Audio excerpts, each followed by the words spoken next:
blok pengganti UTS mata kuliah hukum pertanahan. Sebelumnya saya menyampaikan selamat siang untuk ibu dosen pengampu mata kuliah hukum pertanahan dan rekan-rekan mahasiswa semester 2 program studi Magister Hukum Pasca Sarjana Universitas Kristen Indonesia 2023-2024. Terlebih dahulu saya memperkenalkan nama saya Santiaji Sidabalok dengan NIM 23021900004.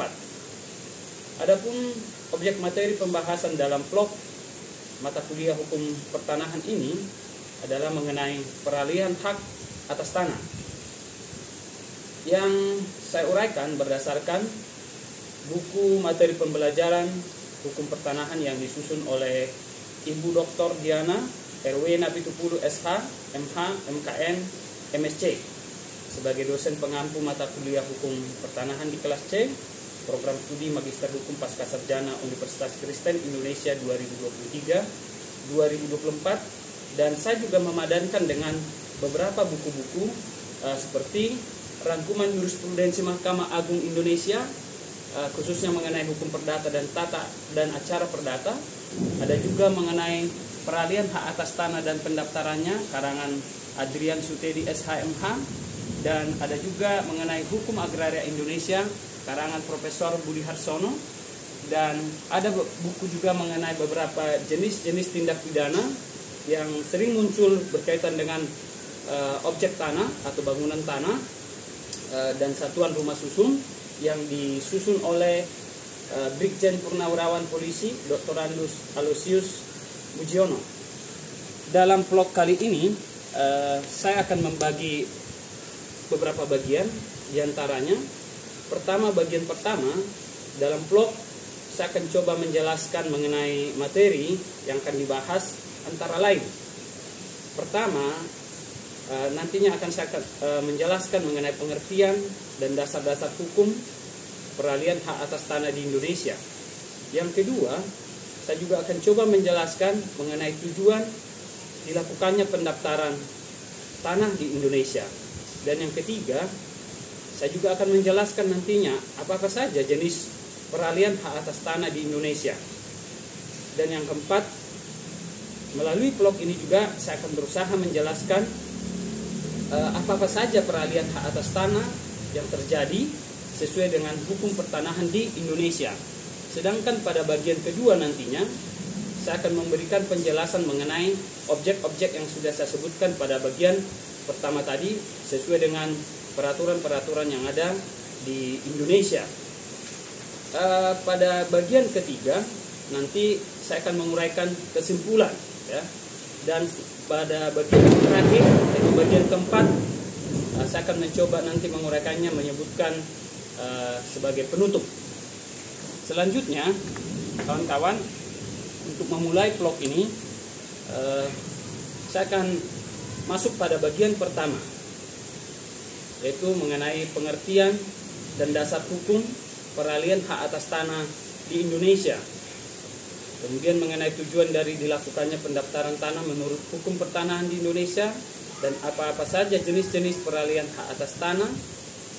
Dan berikutnya melalui apa saja peralihan hak atas tanah terjadi sesuai hukum pertanahan di Indonesia. Berikutnya penjelasan mengenai pengertian peralihan hak atas tanah. Secara sederhana, peralihan hak atas tanah dapat kita definisikan merupakan suatu perpindahan hak atas tanah dari pemegang hak atas tanah yang sebelumnya kepada pemegang hak yang baru secara sah berdasarkan peraturan perundang-undangan. Peralihan hak atas tanah dapat beralih dan dialihkan. Beralihnya suatu hak atas tanah dapat terjadi karena pewarisan. Sedangkan makna kata beralihnya suatu hak atas tanah karena dialihkan adalah karena adanya suatu perbuatan yang dikehendaki. Misalnya dikarenakan jual beli, tukar menukar, penghibahan, imbreng, pembagian harta bersama, pemberian hak tanggungan, pemberian hak guna bangunan, atau hak pakai di atas tanah hak milik dan karena pewarisan. Pengaturan mengenai peralihan hak atas tanah di Indonesia dapat kita temui pada ketentuan pasal 20 ayat 1 Undang-Undang Nomor 5 Tahun 1960 tentang Peraturan Dasar Pokok-pokok Agraria. Di sana disebutkan bahwa hak milik dapat beralih dan dialihkan kepada pihak lain. Pihak lain di sini tentunya sangat jelas nanti spesifik disebutkan siapa, apakah dia badan hukum yang didirikan sesuai dengan hukum negara Republik Indonesia atau badan hukum asing atau warga negara asing. Apakah dibolehkan untuk menerima peralihan hak-hak atas tanah. Selanjutnya, melalui peraturan turunan dari Undang-Undang Nomor 5 Tahun 1960 mengenai Peraturan Dasar Pokok-pokok Agraria, yaitu melalui ketentuan pasal 37 ayat 1 Peraturan Pemerintah Nomor 24 Tahun 1997 tentang pendaftaran tanah.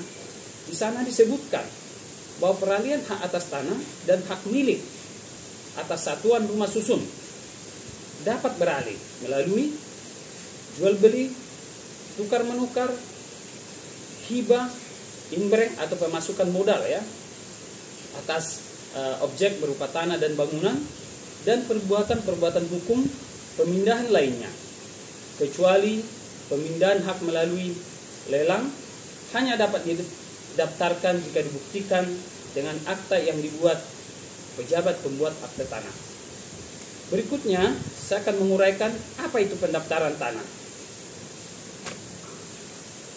Pendaftaran tanah berdasarkan ketentuan pasal 1 ayat 1 Peraturan Pemerintah Nomor 24 Tahun 1997 disebutkan adalah suatu rangkaian kegiatan yang dilakukan oleh pemerintah secara terus-menerus, berkesinambungan dan teratur yang meliputi pengumpulan, pengolahan, pembukuan dan penyajian serta pemeliharaan data fisik dan data yuridis dalam bentuk peta dan daftar mengenai bidang-bidang tanah dan satuan-satuan rumah susun, termasuk pemberian surat tanda bukti hak bagi bidang-bidang tanah yang sudah ada haknya dan hak milik atas satuan rumah susun. Perlu saya jelaskan juga di sini untuk kawan-kawan semua bahwa adapun sistem pendaftaran tanah yang dianut di Indonesia adalah sistem pendaftaran tanah negatif yang mengutamakan atau yang memfokuskan diri pendaftaran pada akta. Kemudian selanjutnya perlu kita ketahui apa yang menjadi tujuan dilakukannya pendaftaran tanah ini. Berdasarkan ketentuan Pasal 19 Undang-Undang Nomor 5 Tahun 1960 tentang pokok-pokok agraria dan ketentuan Pasal 3 Peraturan Pemerintah Nomor 24 Tahun 1997 tentang pendaftaran tanah, dapat kita ketahui ya bahwa adapun tujuan pendaftaran tanah ini diharapkan akan memberikan pertama kepastian hukum dan perlindungan hukum kepada pemegang hak atas suatu bidang tanah, satuan rumah susun, hak-hak lain yang terdaftar agar mudah membuktikan dirinya sebagai pemegang hak yang bersangkutan. Berikutnya, diharapkan dengan pendaftaran tanah ini akan tersedia informasi kepada pihak-pihak yang berkepentingan seperti pemerintah agar dengan mudah dapat memperoleh data yang diperlukan untuk mengadakan hukum mengenai bidang-bidang tanah dan satuan-satuan rumah susun. Yang berikutnya, diharapkan dengan pendaftaran tanah ini akan adanya ketertiban dalam penyelenggaraan tertib administrasi pertanahan. Catatan, pengaturan pendaftaran tanah di Indonesia ya sebagaimana diatur melalui pasal 19 Undang-Undang Pokok Agraria Nomor 5 Tahun 1960 maupun melalui ketentuan pasal 3 Peraturan Pemerintah Nomor 24 Tahun 1997 tentang pendaftaran tanah. Prinsip pendaftaran tanah sebagaimana yang saya sudah sebutkan tadi di awal, dalam sistem hukum pertanahan Indonesia, sistem pendaftaran tanahnya adalah pendaftaran tanah negatif. di mana di sini diposisikan sertifikat bukan merupakan tanda bukti yang mutlak, tetapi hanya alat pembuktian yang kuat. Artinya selama tidak ada alat bukti yang lain yang membuktikan kebalikannya, maka alat bukti berupa sertifikat tadi menjadi sah sebagai alat bukti kepemilikan atas adanya hak atas tanah. Kemudian contoh kasus, ya. Apakah di negara kita ini sudah tertib administrasi pertanahan yang memberikan kepastian hukum dan perlindungan hukum? Jawabannya bisa kita lihat dari banyaknya kasus-kasus permasalahan tanah yang berujung selain pemidanaan juga mengakibatkan ketidakpastian akan kepemilikan hak atas tanah. Sangat sering kita lihat, meskipun sudah memiliki alas hak atas tanah, namun banyak kasus yang terjadi seperti kasus tumpang tindih kepemilikan hak atas tanah di atas satu objek tanah yang sama. Misalnya, hal ini pernah kami alami ketika menangani satu perkara di wilayah hukum Kantor Pertanahan Administrasi Jakarta Selatan, bahwa klien kami pada saat itu, ya, melalui surat yang disampaikan oleh Kantor Pertanahan, ya, telah memiliki sertifikat dengan nomor 1459 di kompleks perumahan Tanjung Barat, akan tetapi kemudian melalui surat Kantor Pertanahan disebutkan bahwa di atas objek tanah yang sama ternyata juga Kantor Pertanahan pernah mengeluarkan sertifikat dengan nomor yang berbeda. Nah, permasalahan sebagaimana dalam contoh di atas menjadi pekerjaan rumah yang tidak ada hentinya terjadi dan semestinya tidak perlu terjadi jika pemegang kekuasaan dalam politik pertanahan menjalankan kewenangannya secara teliti, benar, dan sesuai hukum yang ada. Selanjutnya, di atas tadi saya sudah menjelaskan mengenai pengertian peralihan hak atas tanah dan apa itu pendaftaran tanah. Demikian juga mengenai tujuan dari pendaftaran tanah itu sendiri. Nah, selanjutnya dalam blog ini saya akan menjelaskan mengenai apa-apa saja jenis peralihan hak atas tanah dan satuan rumah susun. Pada ketentuan pasal 37 ayat 1 Peraturan Pemerintah Nomor 24 Tahun 1997 tentang pendaftaran tanah, di sana telah disebutkan bahwa peralihan hak atas tanah dan hak milik atas satuan rumah susun dapat terjadi karena jual beli, tukar menukar, hibah, pemasukan dalam perusahaan atau yang dalam istilah hukumnya sering disebut dengan inbreng, dan perbuatan hukum pemindahan hak lainnya kecuali pemindahan hak melalui lelang harus didaftarkan melalui dengan suatu akte yang dibuat oleh pejabat pembuat akte tanah yang berwenang menurut ketentuan peraturan perundang-undangan yang berlaku. Selanjutnya, mengenai jenis-jenis peralihan hak yang mengakibatkan beralihnya hak atas tanah dan satuan rumah susun akan saya jelaskan mungkin secara singkatnya. Pertama, bahwa berdasarkan ketentuan pasal 20 ayat 2 Undang-Undang Nomor 5 Tahun 1960 tentang pokok-pokok agraria, disebutkan bahwa hak milik atas tanah dapat beralih dan dialihkan kepada pihak lain. Di antaranya, peralihan tersebut dapat dilakukan melalui peralihan hak atas tanah atau atas satuan rumah susun melalui warisan.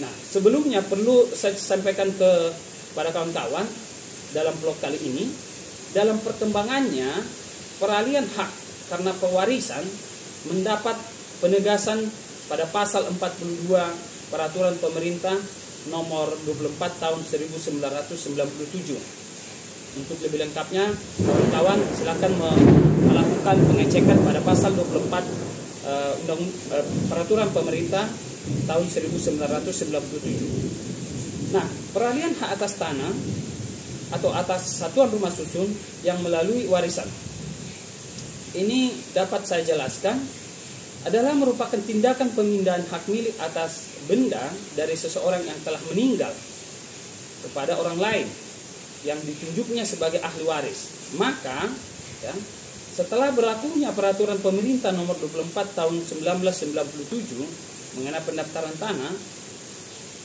peralihan hak milik atas tanah karena pewarisan, ya, tadi sudah saya sebutkan diatur dalam pasal 36 Peraturan Pemerintah Nomor 24 Tahun 1997, ya.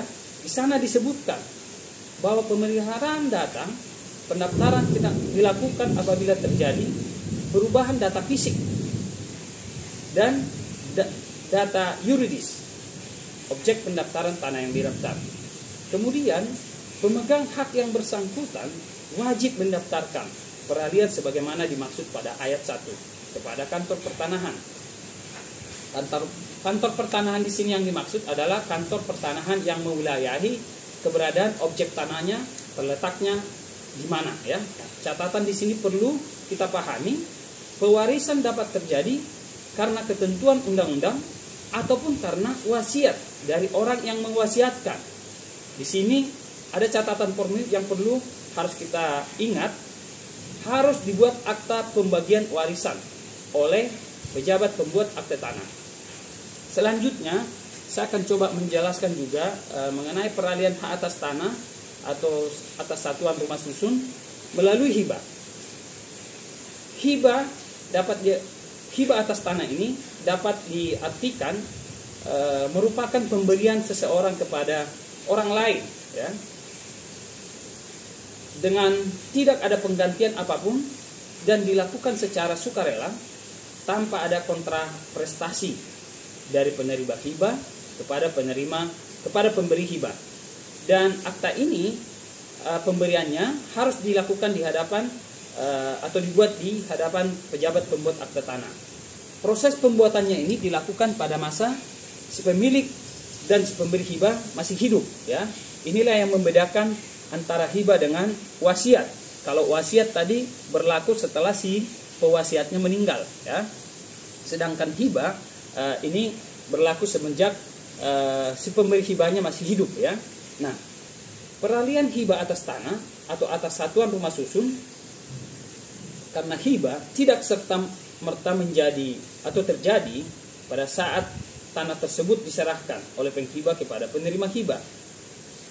Berdasarkan ketentuan pasal 37 Peraturan Pemerintah Nomor 24 Tahun 1997 tentang pendaftaran tanah, telah ditegaskan bahwa peralihan hak atas tanah harus dibuktikan dengan suatu akta yang dibuat oleh pejabat pembuat akte tanah. Artinya, jika tidak melalui suatu akta yang dibuat oleh PPAT, dapat dipastikan proses peralihannya akan menimbulkan sengketa hukum di kemudian hari yang dapat diganggu gugat atau dianggap tidak sah. Permasalahan dalam peralihan hak atas tanah atau atas satuan rumah susun melalui hibah ini seringkali diawali dengan ketidakcermatan kantor pertanahan dalam menerbitkan sertifikat yang berasal dari suatu akta hibah yang diduga palsu atau yang sengaja memang dipalsukan. Dikarenakan ketidaktelitian serta ketidakcermatan atas akta hibah yang diajukan dalam proses peralihannya, apakah benar dibuat oleh PPAT atau tidak, atau para pihak yang berwenang, ya, mengakibatkan banyaknya sengketa pertanahan dengan sertifikat yang berasal dari hibah palsu bermunculan, ya. Ini pernah kami tangani dalam satu perkara yang berproses di Polda Metro Jaya, ya, di mana ada akta hibah sementara penerima hibah dapat dipastikan juga dari keberadaannya tidak pernah berada di Indonesia, sementara akta hibahnya dibuat di hadapan salah satu notaris, ya. Ini notarisnya sangat terkenal di Jakarta, ini namanya notaris John Leonard Waruntu, ya, yang kemudian menimbulkan kerugian kepada klien kami selaku ahli waris, ya, dari penghibah, ya. Kemudian atas permasalahan yang ada, kami melakukan upaya hukum pidana dengan melaporkan notarisnya dan nama penerima hibah, ya, yang ada di dalam akte hibahnya ke kepolisian Polda Metro Jaya dengan pasal pemalsuan, ya, di dalam pasal 264 dan 263, ya. Kami menduga bahwa akta hibahnya dibuat secara tidak sah dan digunakan oleh pihak yang tidak sah, sehingga menimbulkan kerugian pada klien kami. Dan pada akhirnya upaya hukum pidana yang kami lakukan ini memang berakhir secara win-win solution di hadapan penyidik Polda Metro Jaya. Ya, pada akhirnya disepakatin bahwa baik yang nama yang ada di dalam akta hibah dengan pihak yang melaporkan yaitu klien kami bersepakat untuk membagi ya objek bidang tanah secara win-win solution, sehingga permasalahan yang timbul dari adanya dugaan pemalsuan dalam akta hibah ya dan penggunaan akta hibah ini di kantor pertanahan Jakarta Selatan juga berakhir damai ya. Nah, kemudian yang ketiga, kami akan juga menjelaskan mengenai peralihan hak atas tanah melalui jual beli. Nah, peralihan hak atas tanah melalui jual beli ini dari sisi KUH Perdata dapat kita temui pada pasal 1457 dan 1458 dan 1459. Di sana disebutkan bahwa jual beli tanah ini adalah suatu perjanjian di mana satu pihak mengikatkan dirinya untuk menyerahkan satu bidang tanah kepada pihak lainnya dengan membayar sejumlah harga yang telah ditentukan. Nah, pada saat para pihak mencapai kata kesepakatan, maka jual beli dianggap telah terjadi walaupun kondisi tanahnya belum diserahkan dan harga pembayarannya juga belum dibayar secara tunai maupun secara sekaligus. Akan tetapi walaupun jual beli tersebut dianggap telah terjadi, namun hak atas tanah belum beralih kepada pihak pembeli. Di dalam Undang-Undang Nomor 5 Tahun 1960 mengenai Undang-Undang Pokok Agraria, istilah jual beli hanya kita temui pada pasal 26 Undang-Undang Pokok Agraria yang kurang lebih menyebutkan ya menyangkut mengenai jual beli hak atas tanah. Selebihnya dalam pasal-pasal lain, kalau kita cari di dalam Undang-Undang Pokok Agraria mengenai kata jual beli ini tidak akan kita temukan ya. Jual beli di dalam Undang-Undang Pokok Agraria ini tidak ada dijelaskan. Namun perlu kita ingat kembali bahwa hukum tanah nasional yang berlaku di Indonesia adalah berajaskan atau berdasarkan hukum adat ya. Maka pengertian jual beli yang dianut dalam hukum pertanahan nasional adalah berlandaskan pada hukum adat ya. Dalam hukum adat istilah jual beli tanah ini kurang lebih dapat dijelaskan adalah merupakan suatu perbuatan pemindahan hak yang sifatnya tunai, real dan terang ya. Dalam jual beli tanah dikenal dengan ajas terang dan tunai sebagai syarat dalam proses jual beli tanah ya. Ini dapat kita jelaskan mengenai syarat terang dalam perjanjian jual beli harus dilakukan di hadapan pejabat yang berwenang, juga harus disaksikan oleh minimal 2 orang saksi. Sedangkan syarat tunai di sini dapat kami jelaskan harus ada perbuatan ya yang dilakukan secara bersamaan, yaitu pemindahan hak dari penjual kepada pembeli dan diikuti dengan pembayaran sejumlah harga pembelian ya kepada penjual.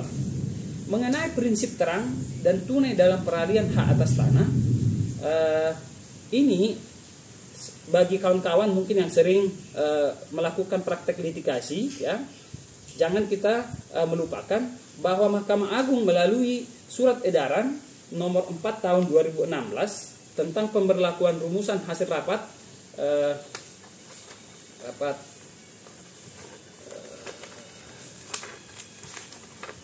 pleno ya, rapat pleno Kamar Mahkamah Agung tahun 2016 ya, sebagai pedoman pelaksanaan tugas bagi pengadilan yang menyatakan bahwa peralihan hak atas tanah berdasarkan PPJB secara hukum terjadi jika pembeli telah membayar lunas harga tanah serta telah menguasai objek jual beli dan dilakukan itikat baik. Jadi kalau hanya melakukan pembayaran DP ya tidak diikuti dengan pembayaran secara menyeluruh atau secara penuh mengenai sisa, maka berdasarkan surat edaran Mahkamah Agung tadi ya proses jual beli yang demikian belum dapat dilakukan terjadi proses jual beli. Nah, berikutnya saya akan mencoba menjelaskan lagi mengenai peralihan hak atas tanah melalui tukar menukar ya. Peralihan hak atas tanah melalui tukar menukar ini ya dapat diartikan merupakan perjanjian yang dibuat oleh beberapa pihak ya. Harus ada minimal 2 orang yang saling mengikatkan dirinya untuk melakukan penyerahan hak atas tanah yang ditukar kepada pihak lainnya. Adapun objek hak atas tanah yang dapat dipertukarkan ya, ini dapat kita lihat pada pasal 20 ayat 2 Undang-Undang Pokok Agraria. Salah satunya mengenai hak milik. Berikutnya juga mengenai hak guna usaha. Ini dapat kita lihat pada pasal 26 Undang-Undang Pokok Agraria. Di sana disebutkan atas tanah negara ya, mengenai masa waktu penggunaannya ada dari 25 tahun, kemudian dapat juga ditingkatkan atau diperpanjang untuk waktu 25 tahun. Sedangkan mengenai luasnya ada dibatasi minimal 5 hektar dan paling banyak 25 hektar. Nah, berikutnya peralihan hak atas tanah melalui tukar menukar ini ya dapat juga dilakukan terhadap hak tanah yang alas haknya atas hak pakai ya. Ini dapat kita lihat pengaturannya pada pasal 43 Undang-Undang Pokok Agraria. Di sana disebutkan ya atas tanah-tanah yang perolehannya atau penggunaannya dari izin negara harus melalui izin dari pejabat yang berwenang. Sedangkan hak pakai atas tanah yang dihaki atas hak milik ya, untuk peralihannya harus melalui izin pemilik ya, atau melalui perjanjian-perjanjian yang khusus. Untuk sahnya peralihan hak atas tanah melalui tukar menukar, perlu kita perhatikan syarat sahnya suatu perjanjian sebagaimana yang diatur dalam pasal 1320 KUH Perdata, yaitu harus ada pihak yang cakap, ada kesepakatan, ada objek yang halal dan satu kausa yang halal ya. Kemudian untuk sahnya peralihan hak atas tanah melalui tukar menukar ini harus juga dilakukan melalui suatu akta yang dibuat oleh PPAT. Hal ini sesuai dengan ketentuan pasal 37 Peraturan Pemerintah nomor 24 tahun 1997 ya, tentang pendaftaran tanah. Untuk jenis tanah atau bangunan yang boleh dijadikan sebagai objek dalam imbrek ini adalah harus berupa hak milik, hak guna usaha maupun hak guna bangunan ya. Nah, penyetoran modal atau imbrek atas tanah dan bangunan ini dapat terjadi, tadi saya sudah sebutkan, dapat di awal berdirinya suatu perusahaan maupun pada saat berjalannya suatu perusahaan ya. Untuk proses keabsahannya ya, kalau di awal proses penyetoran barang berupa tanah atau bangunan tadi harus melalui pengesahan atau persetujuan dari Kementerian Hukum dan HAM ya, dan juga melalui persetujuan dengan rekan yang menjadi partner dalam proses pendirian awal suatu perusahaan. Nah, sedangkan pada saat perusahaan sudah berjalan ya, untuk masuknya imbrek berupa barang atau atas tanah atau bangunan tadi ini harus melalui persetujuan kalau dalam bentuk usaha berbentuk PT melalui rapat umum pemegang saham. Nah, pada saat pemasukan atau penyetoran modal melalui tanah atau barang atau bangunan tadi ya, harus dibuatkan suatu akta ya, melalui akta notaril ya, oleh PPAT. Artinya jika tidak dibarengi dengan suatu akta notaril melalui PPAT tadi, dapat kita pastikan proses penyetoran atau masuknya barang atau berupa tanah atau bangunan tadi yang sebagai bentuk penggantian dari modal berupa tunai itu menjadi tidak sah, atau di kemudian hari akan berpotensi munculnya suatu sengketa-sengketa ya. Berikutnya saya akan coba menjelaskan lagi ya, peralihan hak atas tanah melalui pemberian hak tanggungan ya. Pengaturan mengenai hak tanggungan ya di Indonesia untuk saat ini dapat kita temukan pada ketentuan Undang-Undang Nomor 4 Tahun 1996 tentang pemberian hak tanggungan. Nah, adapun jenis-jenis hak atas tanah yang dapat dibebani dengan hak tanggungan adalah hak milik, hak guna usaha, hak guna bangunan, dan hak-hak atas tanah hak pakai yang atas tanah negara yang dapat dipindah tangankan.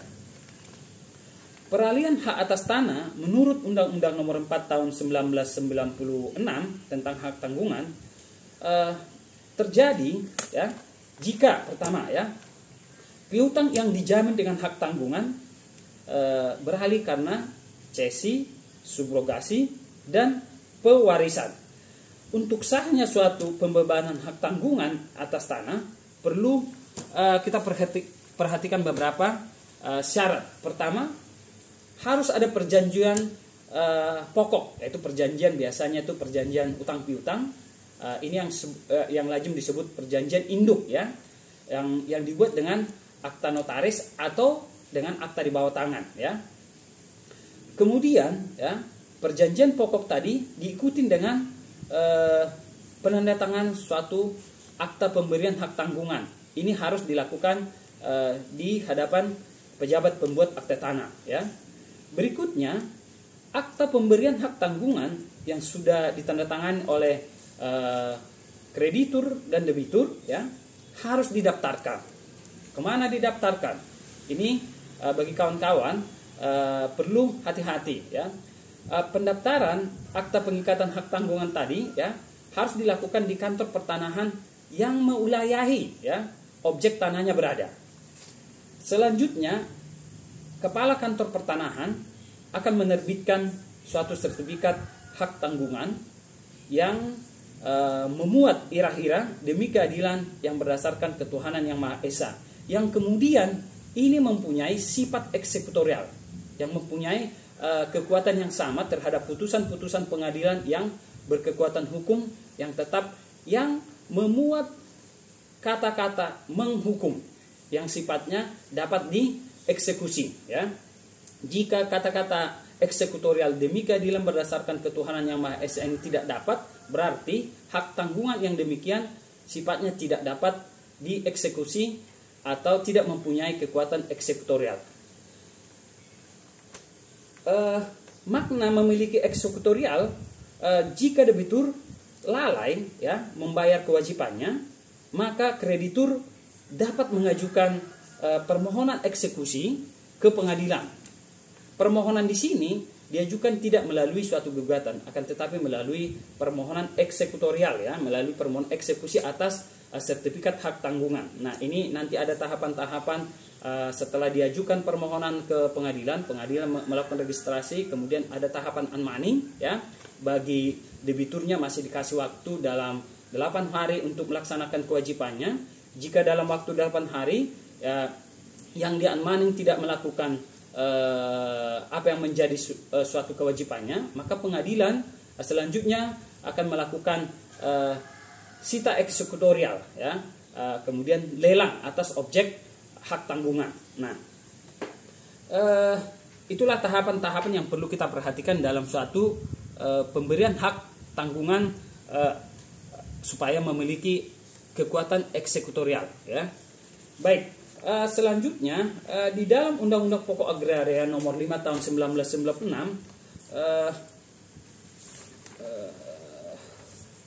juga kita temukan ya peralihan hak atas tanah dapat dilakukan melalui lelang ya. Nah, apa itu lelang ya? Lelang ini dapat kita pahami sebagai suatu penjualan barang di muka umum dengan cara penawaran harga secara lisan maupun tertulis melalui usaha pengumpulan peminat atau calon pembeli. Berdasarkan sifatnya, lelang ini dapat dibagi dua. Ada lelang eksekutorial dan ada juga lelang non-eksekutorial. Nah, lelang eksekutorial yaitu lelang dalam rangka putusan pengadilan berkaitan dengan hak tanggungan, sita pajak, sita yang dilakukan oleh kejaksaan, ataupun penyidik dan sita yang dilakukan oleh panitia urusan piutang lelang negara. Sedangkan lelang non-eksekutorial yaitu lelang terhadap barang yang dikuasai ataupun dimiliki oleh instansi pemerintah pusat maupun pemerintah daerah maupun perusahaan-perusahaan BUMD maupun perusahaan-perusahaan BUMN.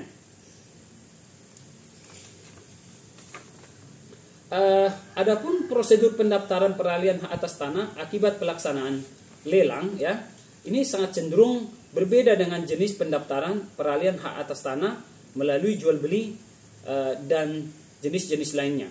Dalam prakteknya, pada lelang eksekusi akan sering timbul permasalahan di mana biasanya tereksekusi tidak akan mau, ya, tidak akan dengan sukarela menyerahkan sertifikat asli hak atas tanah yang dilelang. Namun, ya, hal tersebut tidak menjadi halangan untuk dilaksanakannya lelang. Dalam hal sertifikat tidak diserahkan oleh pemilik sertifikat yang sebelumnya, ya, kepada pembeli lelang, maka bukti untuk pendaftaran tanah tersebut adalah surat keterangan dari kepala kantor lelang yang berisi tentang alasan tidak diserahkannya sertifikat tersebut kepada pembeli lelang. Peralihan hak atas tanah melalui lelang hanya dapat didaftarkan kepada kantor pertanahan jika dibuktikan melalui suatu kutipan risalah lelang yang dibuat oleh pejabat lelang. Nah, ini kepada kita semua, jika kita sewaktu-waktu mengikuti suatu tahapan proses lelang, andai kata kita yang menjadi pemenang, kita harus segera, ya, meminta kutipan risalah lelang yang menyatakan bahwa kita adalah sebagai pemenang dari suatu lelang, ya.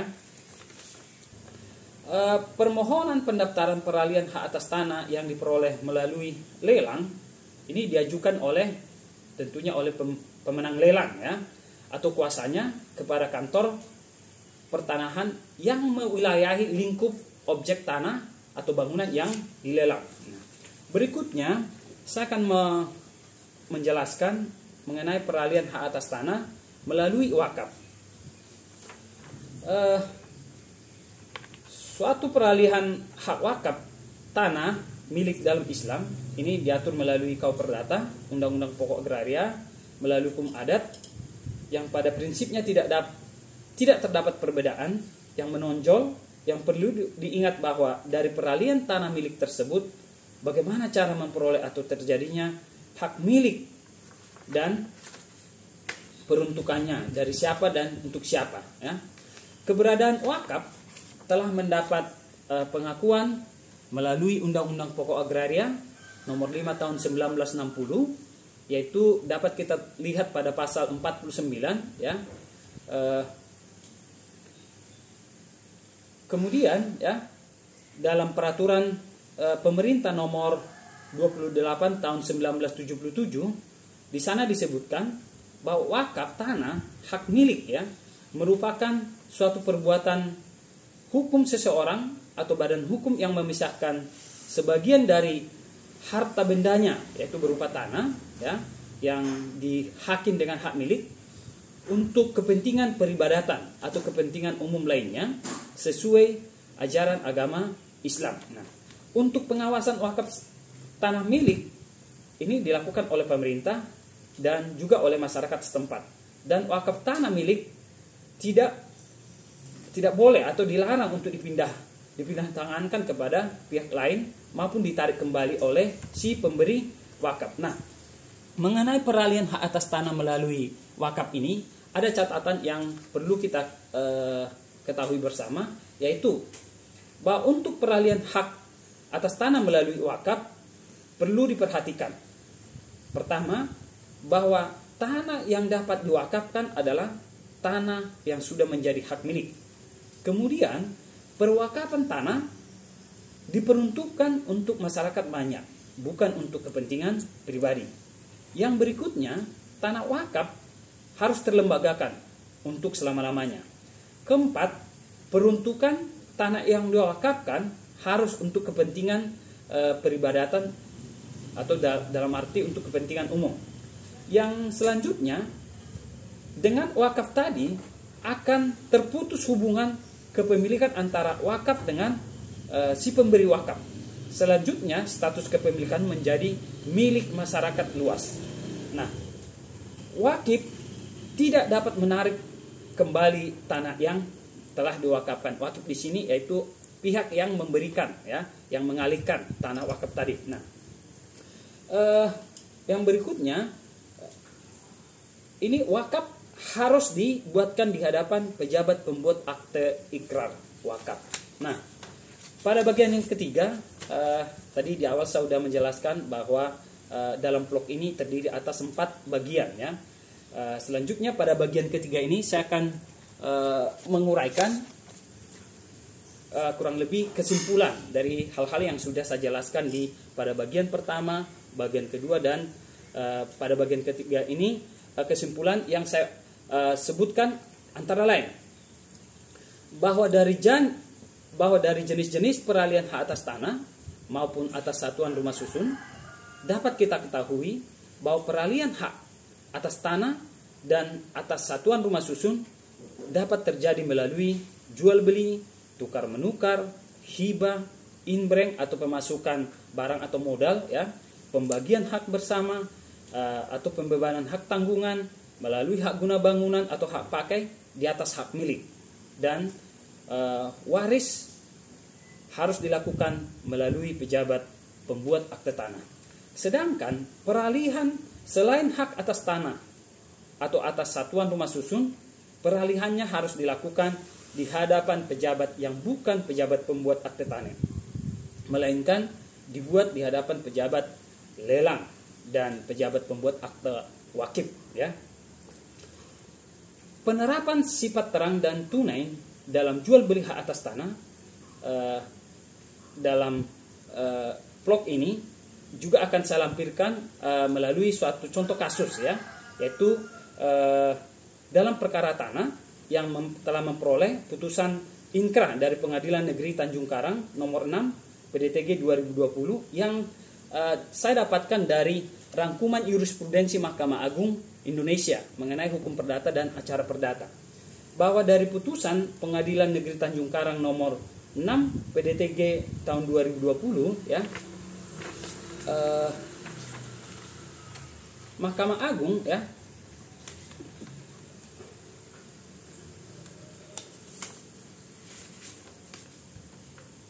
dalam putusannya, ya, telah menyebutkan salah satu aspek di dalam hukum tanah nasional adalah aspek publik, yaitu aspek pemberian hak atas tanah oleh negara kepada rakyat. Dengan demikian dapat dinyatakan bahwa hukum tanah nasional mengizinkan negara memberikan hak atas tanah kepada rakyat, baik untuk keperluan pribadi maupun untuk keperluan usaha, asalkan melalui suatu permohonan, ya. Ini dapat kita lihat dari ketentuan pasal 4 ayat 1 dan ayat 2 Undang-Undang Pokok Agraria nomor 5 1960. Dalam pasal 20 ayat 2 Undang-Undang Pokok Agraria dinyatakan bahwa hak milik dapat beralih dan dialihkan kepada pihak lain. Salah satu cara peralihan hak milik, ya, atas tanah maupun atas satuan rumah susun adalah melalui jual beli. Sebelum berlakunya Undang-Undang Pokok Agraria, jual beli hak atas tanah yang berlaku di Indonesia dalam mengacu pada hukum adat, ya. Dan ada juga bagi golongan Eropa berlaku hukum perdata barat, ya.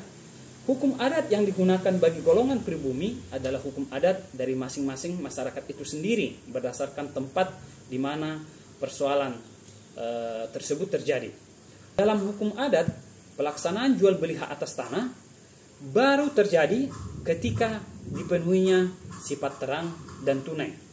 Sedangkan dalam hukum perdata barat, jual beli dianggap telah terjadi seketika para pihak, ya, bersepakat mengenai harga dan objek tanah yang diperjualbelikan, meskipun objek tanahnya belum diserahkan dan harganya belum dibayar. Dengan terjadinya jual beli hak atas tanah menurut pasal 1458 KUH Perdata, hak milik atas tanah telah belum beralih meskipun harga sudah dibayar lunas dan tanah telah diserahkan secara fisik kepada pembeli. Hak tanah baru beralih ketika penyerahannya telah dilakukan secara yuridis, dalam arti proses balik namanya dari nama si penjual pada nama si pembeli sudah dilakukan. Nah,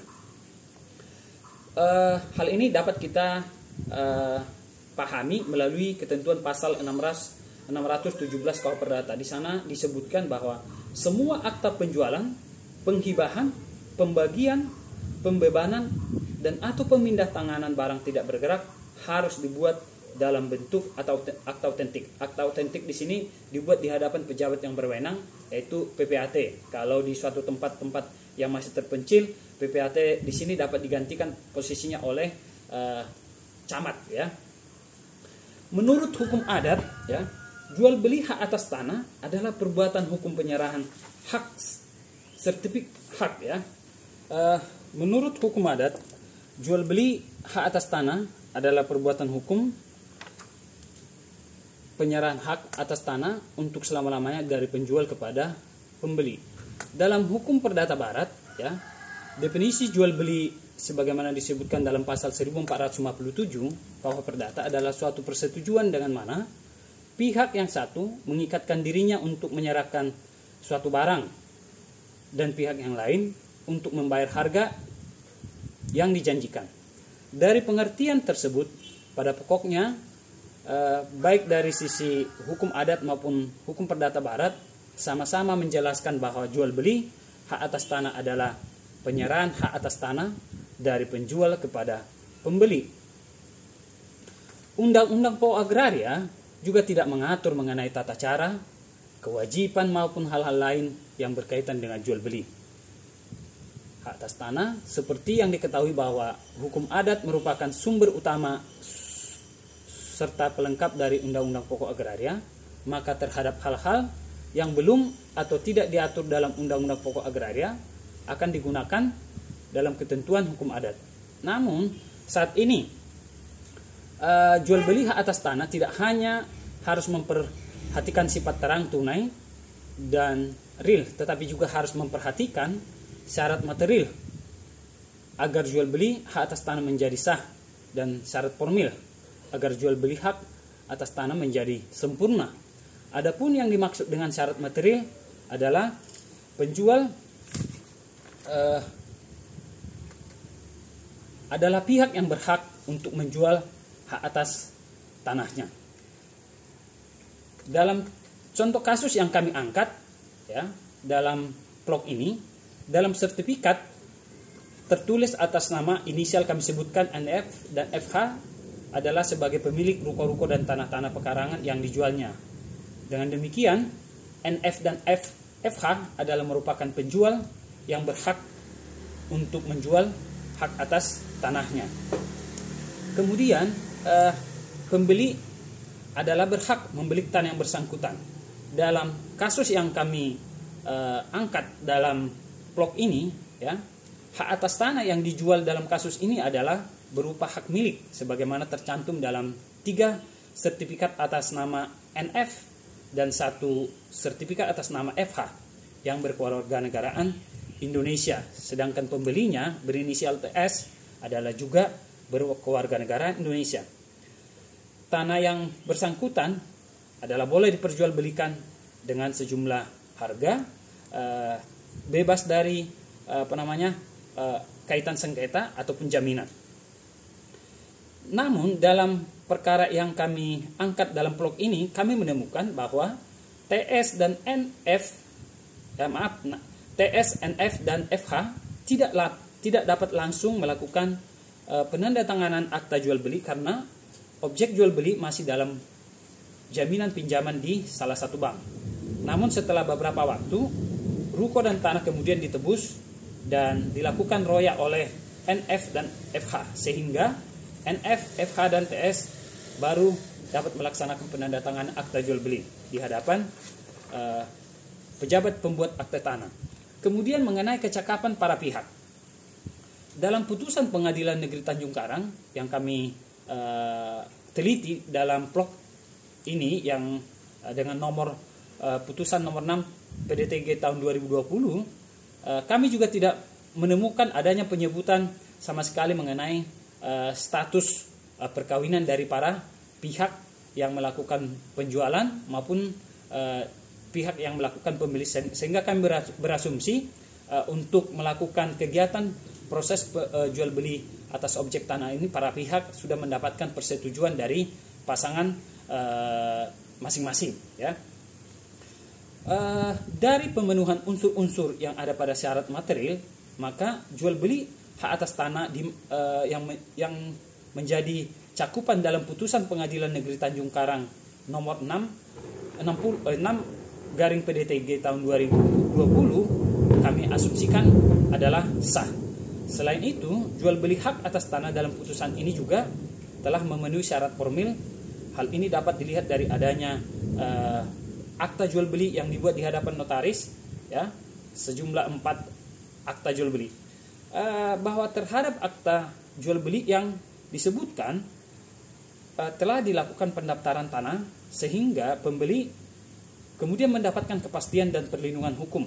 Hal ini dapat dilihat dari diterbitkannya sertifikat atas nama pembeli yaitu berinisial TS. Berdasarkan penjelasan mengenai unsur di atas, maka jual beli sebagaimana dimuat dalam putusan Pengadilan Negeri Tanjung Karang nomor 6/PDTG 2020, kami simpulkan telah memenuhi syarat formil bahwa setiap jual beli hak atas tanah selain harus memenuhi syarat material juga harus memenuhi syarat formil, yaitu syarat terang, tunai, dan real. Oleh karena itu harus dibuktikan juga mengenai penerapan sifat terang dan tunai dalam jual beli hak atas tanah dalam putusan Pengadilan Negeri Tanjung Karang nomor 6/PDTG/2020, bahwa dalam putusan Pengadilan Negeri Tanjung Karang nomor 6/PDTG/2020 dapat diketahui bahwa yang menjadi objek jual beli adalah 3 unit ruko atas nama NF dan 1 unit tanah pekarangan yang tercatat atas nama FH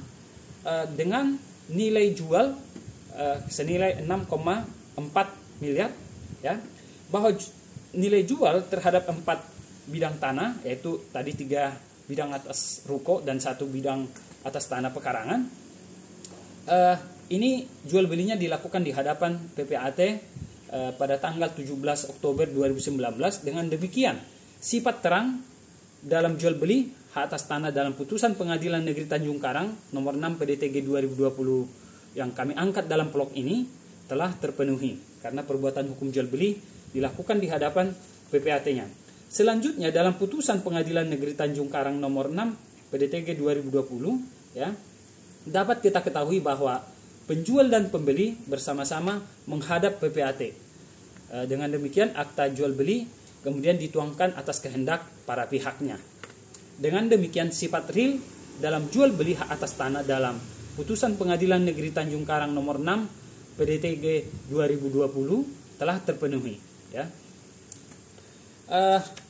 Maka jual beli dalam putusan Pengadilan Negeri Tanjung Karang nomor 6/PDTG 2020 telah memenuhi sifat tunai. Oleh karena itu NF dan FH telah setuju dan mengakui, ini juga dibuktikan dengan suatu akta jual beli, telah menerima sepenuhnya pembayaran sejumlah uang yang disebutkan pada akta jual beli yang bersangkutan. Namun terhadap kewajiban yang masih dimiliki oleh TS, ini penjual, ya, bahwa uang selisih atau tali pengosongan kepada NF dan FH yang akan dibayarkan kepada NF dan FH itu baru dilakukan pada saat pengosongan objek jual beli, ya, tidak mempengaruhi pemenuhi sifat tunai serta keabsahan jual beli hak atas tanah yang telah dilakukan. Oleh karena kewajiban TS dikemas dalam perjanjian pengosongan oleh notaris sehingga tidak ada lagi kaitannya dengan pemenuhan sifat tunai serta keabsahan perbuatan hukum jual beli. Pengemasan kewajiban TS, ya, untuk nilai uang senilai 2, sekian dalam perjanjian pengosongan menimbulkan permasalahan khususnya mengenai BPHTB, PPH. Nah, permasalahan terjadi terhadap pajak yang harus dibayarkan oleh NF, FH, dan TS. Nominal yang tercantum dalam akta jual beli adalah sebesar 4 miliar. Sehingga nilai NJOP dan nilai transaksi adalah sama besarnya. Sedangkan uang yang sebenarnya ditransaksikan adalah sebesar 6,450 miliar. Praktek yang demikian sering terjadi dilakukan oleh pembeli dan penjual di hadapan pejabat pembuat akta tanah semata-mata untuk mengurangi pembayaran pajak. Ini sebenarnya berpotensi menimbulkan permasalahan hukum di kemudian hari, baik secara pidana maupun secara keabsahan menyangkut jual beli yang dilakukan oleh para pihak. Nah, sebaiknya untuk hal yang demikian, jika kita menyertai pihak yang melakukan jual beli, kita jangan pernah menyarankan salah satu pihak untuk melakukan suatu nilai transaksi di luar nilai yang sebenarnya, karena itu akan berpotensi menimbulkan permasalahan hukum di kemudian hari. Bahwa pengemasan pembayaran sisa kewajiban TS mengurangi besaran pajak yang harus dibayarkan oleh NF, FH dan TS dalam putusan Pengadilan Negeri Tanjung Karang yang kami angkat dalam vlog ini, ya, hakim ternyata kemudian menyatakan bahwa TS telah wan prestasi karena TS tidak memenuhi keseluruhan kewajibannya sebagai pembeli untuk membayar harga lunas dengan dasar pertimbangan bahwa TS sebagai pembeli memiliki kewajiban untuk memenuhi seluruh kewajibannya, yaitu membayar sejumlah uang. Oleh karena itu, mengenai waktu kapan TS harus membayar uang pengosongan hanyalah bersifat teknis, karena pada dasarnya TS sebagai pembeli dapat melakukan pembayaran uang pengosongan kapan saja, tidak harus menunggu hingga waktu tertentu. Nah, bertentangan dengan pertimbangan hakim dengan pasal 1338 KUH Perdata dapat dilihat dari adanya perjanjian pengosongan yang dibuat antara NF, FH, dan TS. Dalam perjanjian pengosongan tersebut mensyaratkan NF dan FH harus sudah mengosongkan objek jual beli selambat-lambatnya pada tanggal 31 Januari 2020, dan TS ternyata baru akan membayar sisa kewajibannya kepada NF dan FH pada saat pengosongan dilakukan sebagaimana tercantum dalam pasal 1 perjanjian pengosongan. Sedangkan yang terjadi adalah NF dan FH menunggu TS untuk memenuhi sisa kewajibannya. Barulah NF dan FH mengosongkan objek jual beli.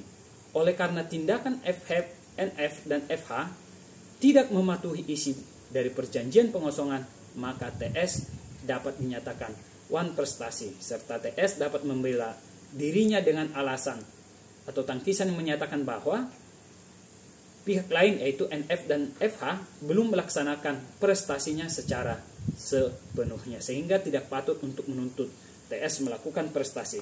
Nah, selanjutnya pada bagian keempat yaitu penutup, saya akan menyampaikan dari apa yang sudah saya jelaskan di awal, ya. Pertama, pengaturan mengenai sifat terang tidak diatur sama sekali dalam ketentuan hukum pertanahan di Indonesia, sehingga pengaturan mengenai sifat terang mengacu kepada hukum adat.